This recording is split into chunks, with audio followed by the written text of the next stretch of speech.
All right, you're live. Let some folks get in here before we get going. Yeah, there's some folks in here tonight, folks. Got a lot to talk about. Got a lot to talk about. Boy, do we. Boy, The howdy. content is just absolutely right itself these days. Usually, This is summer kind of months slow are season. slow season. It's not really been a slow season. No, it's not been a slow season. Guess I should quit. All right. One, two. Boy, it was a hot one out there today, wasn't it? Lord, yes, it was. I was gonna go play golf and decided not to. Yeah.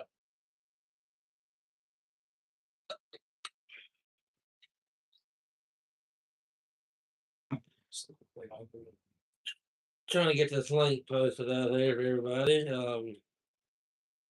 Give me 1 second.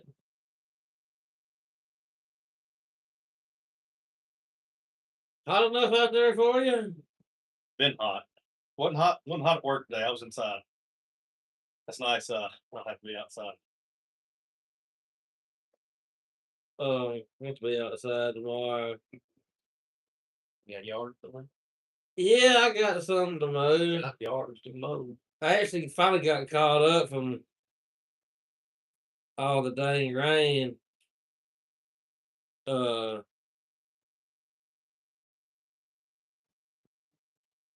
let's see here.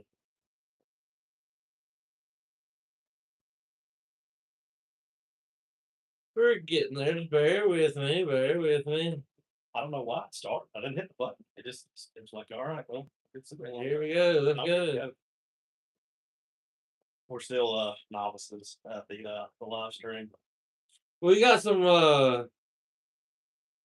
We figured some stuff out last night about it. Yeah, we're gonna completely change up the whole game. Change the game. Episodes, so stay tuned. Live episodes coming. Yeah, live episodes are gonna be the norm from now on, and we'll probably do more frequently. It'll be kind of hard to get together here lately. Not a lot of podcasts do this where they have two people in the same room anymore. Everybody is doing from their own spot uh, ordeal, which is better for consistency as well too. So it pops out. I kind of like the long episodes though because talk about a whole bunch of stuff that happened for a week. It's probably only talk for 20 minutes about things that happened that day. Well, what do you want to talk about tonight? We got a few things here on the docket. Well, I'm not letting this one slide. The Brendan Sorsby thing is absolutely abhorrent. Anyway, sorry. Welcome to Top Shelf Grumbling live here on The Wilder Fitness Wild Studio. Fitness Studio. I forget my manners when we're doing lives. And also shout out to our sponsor of this episode and all of our episodes, Drew Chapman with Patty Kirk Properties. And it's 317-1331. I believe so.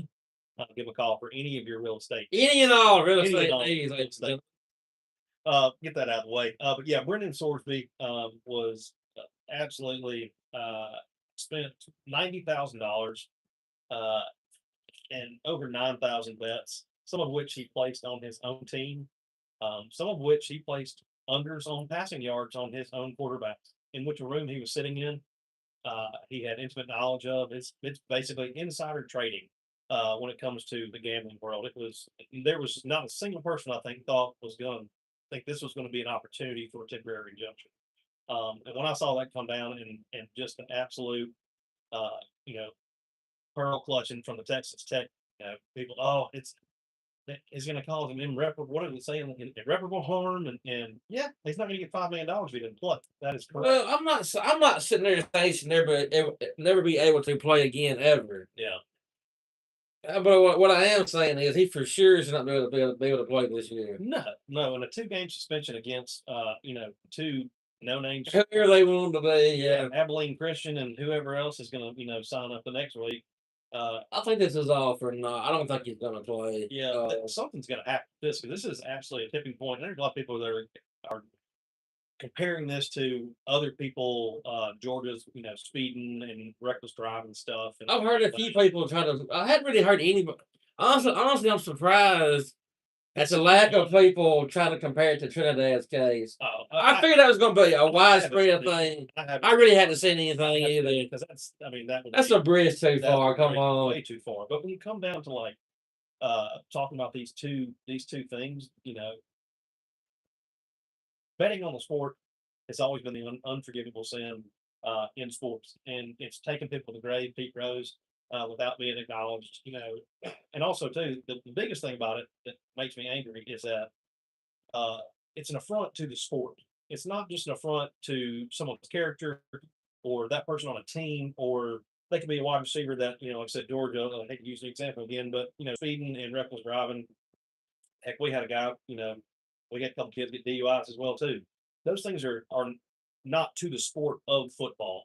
You know what I'm saying? Like I agree. it's more towards that individual and mistakes they make. So that's my biggest gripe with the entire thing. There's a lot of ancillary things you can say about it, but that's my point. I would not him. I would not. If I was a fan of this team, I would not want him. I would be like, no, absolutely not. Maybe sit out a year, then come back. Yeah, I could get on board with that. But Not only that, what the mental toll it's going to take on him. Every single thing he's going to have to deal with that. Every interception he throws is that him shaving points. I mean, I stole that from somebody on Twitter. he's not even that good of a QB. No. He's 0-8 in November. He's streaky. He's got the tools, but he's not polished. And maybe all the places he was at, it just wasn't a stop. But he didn't win the job in Indiana, so he went to Cincinnati. He wasn't great at Cincinnati. Wow. And he was somewhere else before that too, wasn't Yeah, it's not like he's like a Peyton Manning can't miss he? No. He's definitely prospect. $5 million. They also gave Sam Levitt $5 million. So we're shooting in the dark over here. I still can't believe that's kind of off topic, but I still can't believe that they gave Levitt that much money. I mean, he's a good quarterback, but I mean, my goodness, is he that good? I don't think he is. I think it's incredible. He's great, spring. Was he? Liz Frank. It wasn't him, it was Liz Frank playing. His Frank. Um. By the way, I want to add this about Texas Tech. We played them a couple times over the years, bowl games, this, that, and the other. Had a couple of regular season games with them when Eli Manning was over there. Yeah. Went 0-2 against them in regular season. Anyway, by all accounts, this is one of the shittiest, most ugliest, nastiest fan bases that there is. They just they're all like can't believe that he should be playing no matter like they're asking like what's the big deal? How come he can't play? Why is everybody so outraged about this? I mean, yeah. And I've seen oh well, it was people in the SEC, they were cheating for years. Well, no, everybody was doing it, not to the same extent, but everybody was doing I'm saying I've said this 100 times. Yes, the Big Ten is caught up. But the notion that they're using is well now everybody can pay players. The SEC was the only one paying players. Yeah. I'm sorry, that is an agonizing argument. The SEC was the only one that at USC were getting that California money, or Ohio State or Michigan or they just had to give up his house when they vacated a bunch of damn loans for him getting a house. But I want to touch on this too. Well, this is we're kind of all over the place here. The Nick Saban. The bill that he was up there advocating for, under the bill he was advocating for, Trinidad would be eligible to play in. And for some reason he wanted to take a shot. Took 2 different shots at Ole Miss. You cannot tell me that was not coordinated. I completely forgot talking about Nick Saban being a complete asshole. One of the things we're going to talk about. Yeah, that was ridiculous. He took 2 shots at Ole Miss. One of them I could kind of understand about because it was a big high profile thing, and it was kind of like us saying, "Hey, sorry, if you're gonna tamper with our players, we're gonna just do something that's actually legal, but maybe not coot, but it's legal." I mean, like I said, didn't shout a deal or anything like that. Anyway, long story short, Nick Saban doesn't need to be the savior of college football. I'm so sick of saying people want him to say that he should be the commissioner or this, that, and other. Goes to Congress and try to look like it's a damn senator. That'll be next. He's Tommy Tuberville in the making. Like I said, when Tuberville became, got into politics, I said, Saban will be right behind him. well, I said Tommy Tuberville fits right into politics. That's not a not a compliment. No, There. absolutely not. Let's see. I've said my piece on Brennan Sorsby. I mean, he's just. It's crazy. There is no. Like I said, I'm sorry. If I'm a Texas Tech fan, why would you want that? I mean, and I've seen people say, "Oh, you do what you got to do to win, no matter what." I was like, "No, well, what I sent out a tweet today that said, at some point in time, we're going to be getting temporary injunctions for murderers so they can play football." Like, It's pretty much it. So it's 2030. You're sitting on your couch, somebody shot somebody. It's like, it would it really hurt them if they weren't able to play football. So I don't know. I mean, the kid actually maybe broke some federal like gambling statutes for sending money across state lines and putting in bets and fake accounts. And he was doing all kind of crazy stuff. It wasn't like the dude just had a couple parlays on the side. And I thought I was a degenerate gambler. I've never done anything like this. Yeah, 90 grand too. I mean, anyway. We moving along here. First Jackson Suber, the former Ole Miss Rebel standout golfer, is qualified for the U.S. Open next weekend. Absolutely. And he's been playing pretty good golf this year, so keep an eye out for that. I've seen him on the leaderboard, in contention a lot this year. Rebel recruiting. We got another big commitment today. We got a guy chose us over LSU and Ohio State. Hashtag just different. But no, look, I've been saying this. Pete Gold and this staff is just relentless. This is the best coaching staff from top to bottom we've ever had, especially recruiting wise. Yeah, if you notice, there was a shark, tweeted out earlier. Yeah, today, so that would have given you the indication. But it's just, I mean, it's like we're not getting all these kids. Like just about every blue chip prospect that puts out a top 5 or a top 10 list. Ole Miss is on that list. So I don't think I can pronounce his name. He's from Memphis, 4-star. Yeah, I just saw it a minute ago, and his name is actually, but I know we're also trying to get Caden Moss. He's a Mississippi kid, offensive line too. It's good to see, an offensive player. We kind of had these discussions back in the fall, or actually right after playoffs. That is Pete going to be just a defensive coach, or is he going to be able to recruit offensive players as well too? And I think he did a good job. Getting receivers. So that was my main and only question about Pete. He's a good defensive coordinator, good defensive mind. Yeah. Hiring a defensive coach, a lot of them will give it lip service and say, we want to have a high-powered offense, And he do like Will Muschamp did and hired the same offensive coordinator back at South Carolina that got you fired at Florida. So Pete has not just given this lip service. He has went out and hired a hurry up, no huddle type offensive guy. I mean, he said it one time and make a great point. He said, "Y'all know I've been doing this for 10 years. I've been being a defensive coach with a hurry up, no huddle offense." Yeah. Why would you change that? 10 years. So he's saying I've got plenty of experience doing this. I mean, he did 3 yards in a cloud of dust. I'm sure at Delta State and all, other places he was at. But I mean, yes. Is your defense going to struggle maybe just a little bit because because of the hurry up offense? Maybe, but it's not. But if you recruit that way and if you tell those defensive players, hey, I need depth pieces because our offense it's going to score fast. So sometimes we gotta have rotation because we can't have people.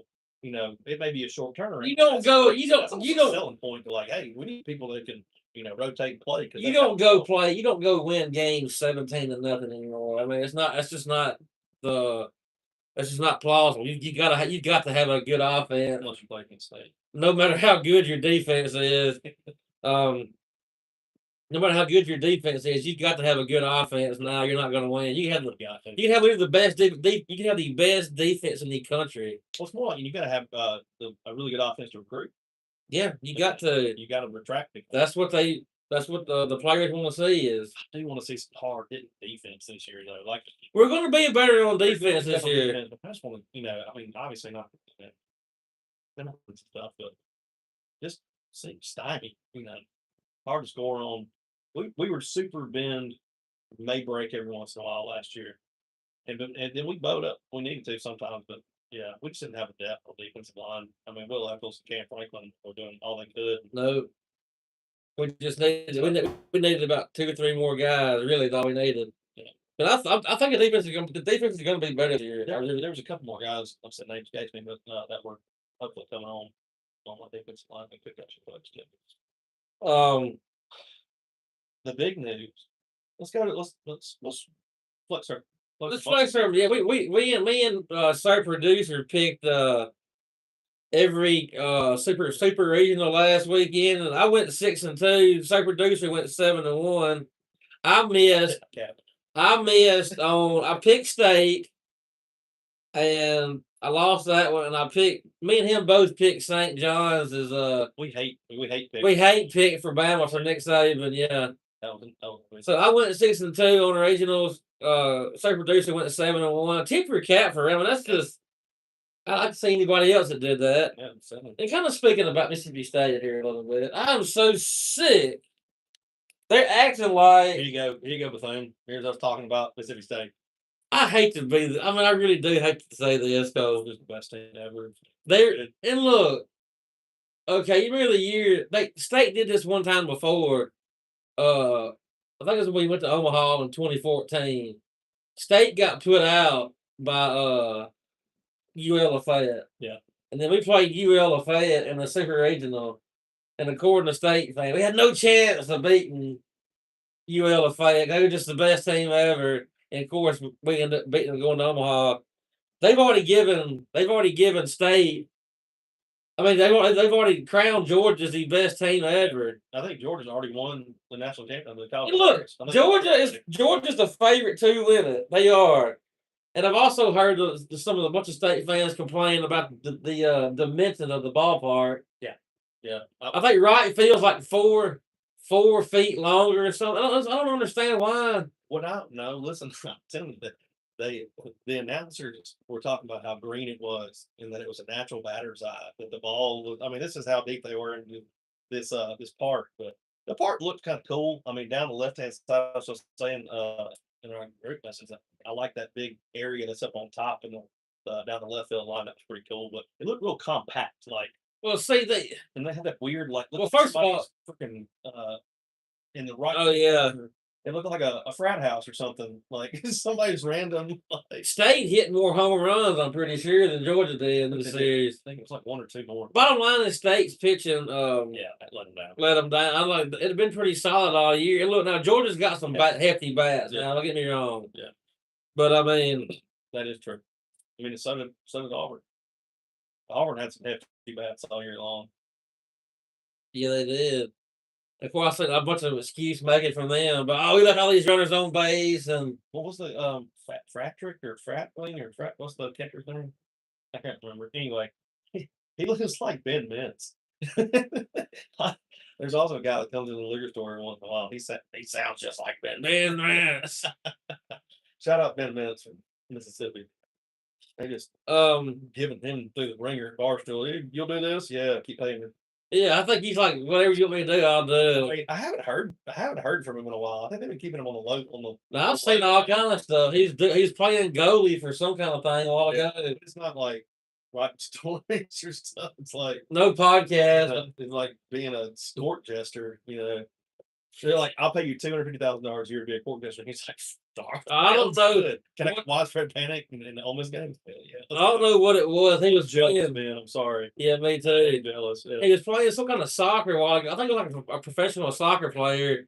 He was in the goal and like kicked it. Ben stopped it, but it's because he didn't have a chance to get out of the way. They go like, pow! Just squared him up. Yeah. He probably meant to hit him too. I mean, everybody was running around laughing. Or like professional golfers with a soccer ball. They put it where they want to. Head over to Ole Miss 365, folks. We're just going to have wall-to-wall Omaha coverage. Absolutely. We're sending Dalen Flowers to Omaha. Yeah, shout out Dalen Flowers. Larson's Cash Saver and the Velvet Ditch are sponsoring this trip, so they can go out there and out for them. Yeah. It's going to be Like I said, Ole Miss 365, wall to wall coverage. Daly's gonna be on the grounds out there. It's gonna be I asked earlier whenever when he was leaving, and nobody they were like, well, we don't know yet. Yeah.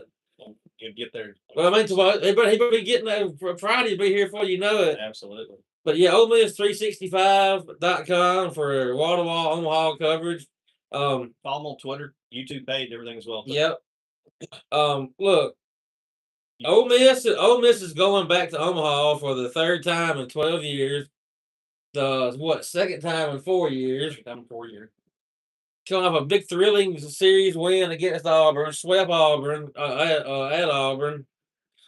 And it came from behind in that game. Was down 2-0. I was so big. We talk about resiliency. We've been all year. They've been resilient. Walk that word down ad nauseum.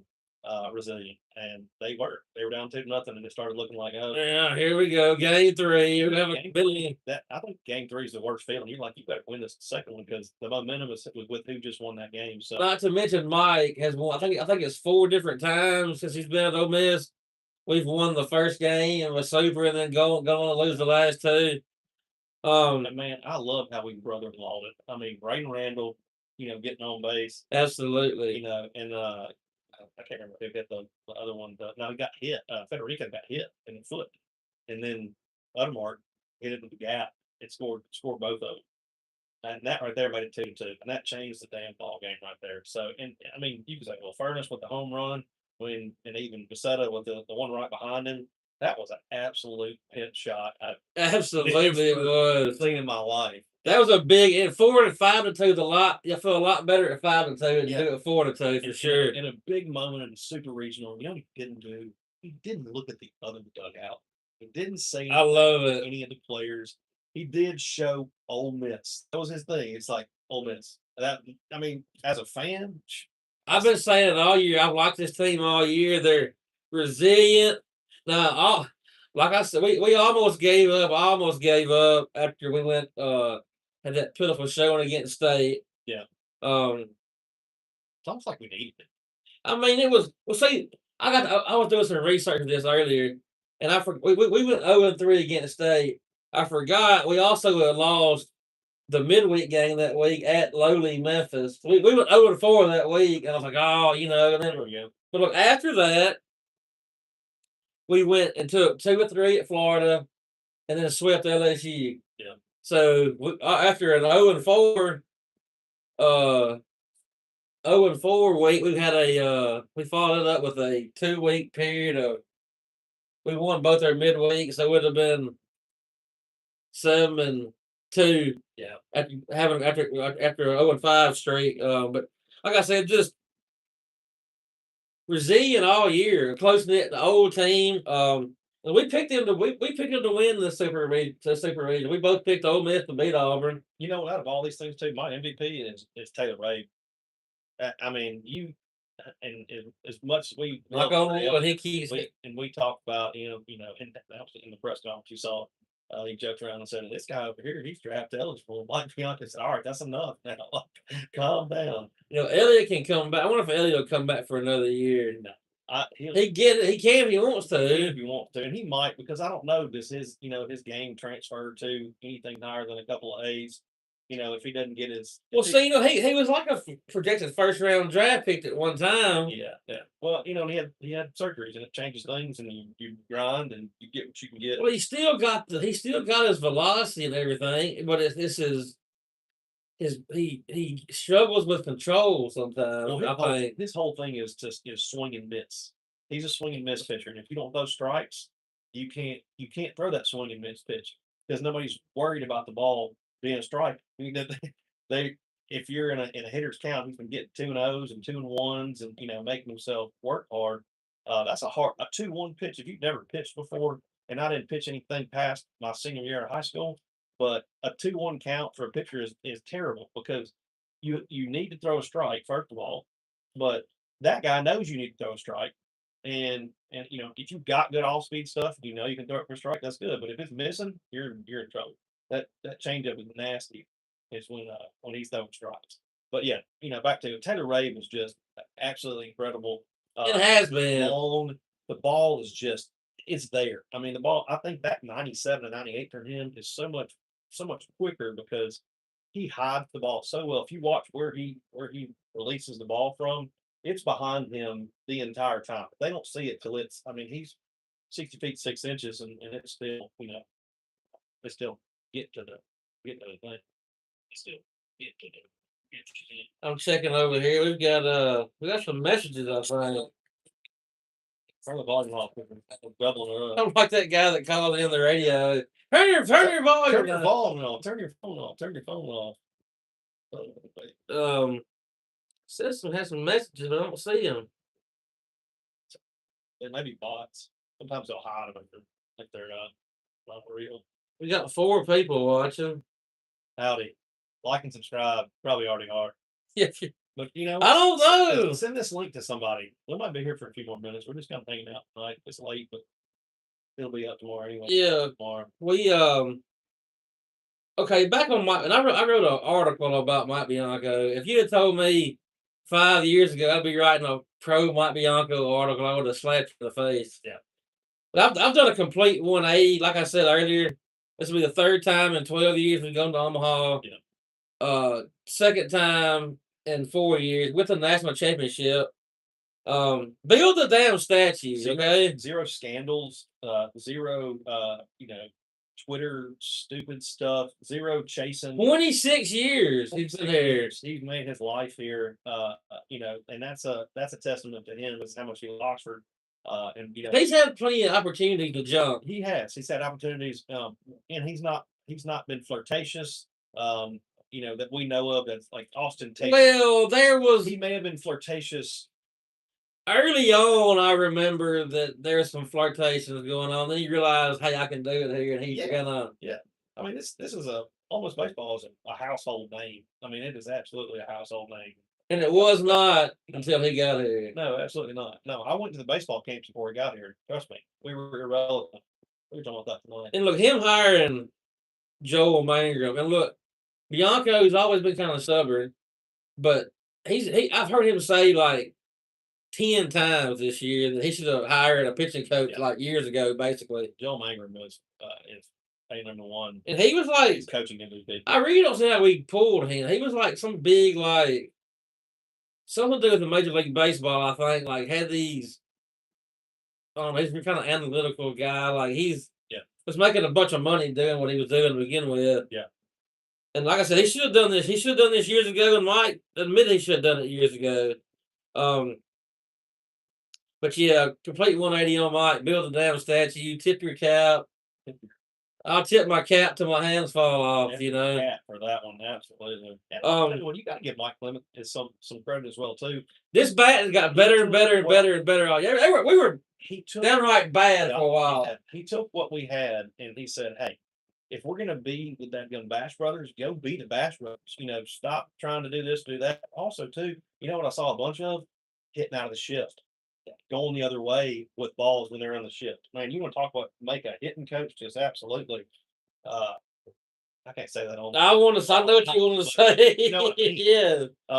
Makes you want to do something else. Yeah, makes you want to do something else. Anyway, but yeah, Mike Lemon's got to get some love as well too, because he really brought the bats on, and the team obviously you got to take coaching and be good players, but they got a story too. They got stuff behind them that Furnace and Uttermark and Utermark, sorry, Utermark and a couple of the guys. Elliott's been there the whole time too since 2022.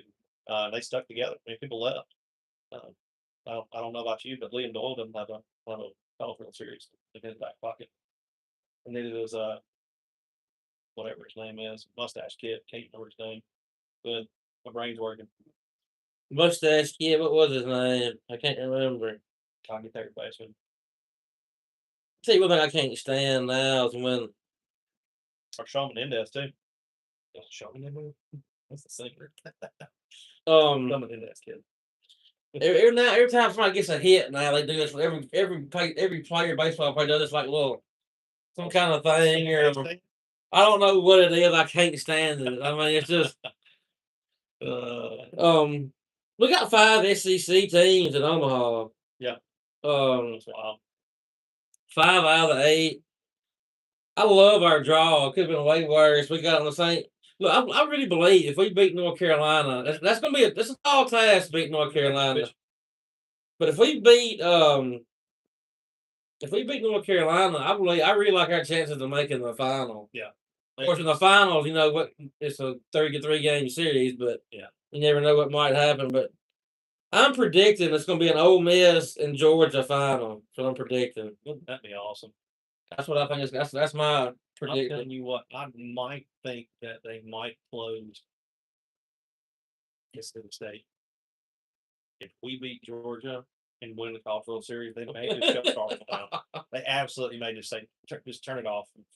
Just turn it off. And I mean, I saw one of the message board genius guy tweet the guy with, oh, it's time. We need to consolidate with Ole Miss, use their colors and their prestige or something like that. As long as we get to keep our cowbells. I mean, like, I know there's probably people that are just trolling inside those message boards too, because anybody can pay the money and be a poster. And I get the bot, can take it down, but it stays up for however long, just like it takes it down.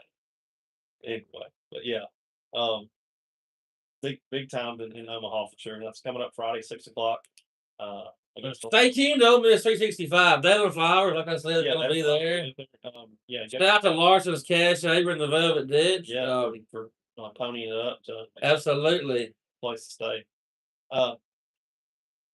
Somebody told me they were staying at Castle Bluffs. Maybe so. A little ways away. I mean, like an hour away, I think. But seems like that's where they stayed the last time. I reckon they're trying to. I've heard that before. So that was my cousin. I forgot about that. Shout out to Boswell. He'll be there. Big rebel, absolutely. Hotty Toddy. Hotty Toddy. Pull them through. There's we got a picture, and I'll put it up somewhere one time on our page. Me and him, in Shreveport, with a sign that Susan, God rest her soul, made that said "Deuces Wild." Oh yeah, I remember that picture. I've seen that picture. Yes. I almost got angry with it when he took the picture of Blaine and said "Deuces not wild anymore." But in that picture with me is Taylor Bottle, big rebel. Hotty. Pull them through. Thank you for serving the country as well too, sir. Thank you for your service, sir. Anything else you want to talk about? Well, no, that's about all I got. Ready to Omaha Friday. Ready for it. I'm ready for my ankle to be better someplace to golf. Yeah, got a golf tournament this weekend. Bum. I have to pull out golf tournament this weekend because of when you turn 40 years old and you go to the simulator and your ankle swells up the next day, you need to not do things for a minute or you'll not be able to walk. Yeah. Getting around a little better. Getting around a little better. I equated it to, I said, when you pay your car off and you take the coverage off of it and leave liability on, and somebody just absolutely just runs it. I'm with you. That was me turning 40. I made it a couple months. Anyway, did you got the kid pulled up that they got? Yeah, well, Antonio Kiefer. Yeah, I'm like, I can remember. I think the last time I was looking. Antonio, Memphis 4-star, 6'5", 320 inside. I'm his lineman. Yeah, that's good. Yeah, that's good. I love it. Hotty Toddy. Yeah, you got anything else? Ready for Omaha? I mean, how long do we go? 11:22. About now. Well, not quite now. What was it? 10:28. I think we started. Something like that. 10:30. Started 4 or something. Oh yeah. You get on with it. Yeah, should have get off the pot. Should have get off the pot. You start this live or not? Anyway. Go to hell, Nick Saban. Go to hell, Nick Saban. This has been a Top Shelf Grumbling live episode from the Wilder Fitness Studio. We appreciate you guys listening, watching, whatever you're doing. I'll try to get this audio up on the podcast form on Amazon and Apple Music and wherever you get your podcast, you can get that as well too. Thanks to our sponsor, Drew Chapman, Patty Turk Real Estate, Patty Turk Properties. I think it's PTP, get it right. PTP, get it right. 317-1331. Call Drew for any of your needs. Go to Ole Miss 365. Check out all the content there. Even your boy, the Don, is writing stories now for the Ole Miss 365. Absolutely. His pencil muscle. And it's a pen. It's a pen. It's a pen because when he writes it, he means it. He's not going to erase it. So, thank y'all very much for listening. Y'all have a great night. We appreciate y'all. Hotty Toddy. Hotty Toddy. Beat North Carolina. Beat North Carolina.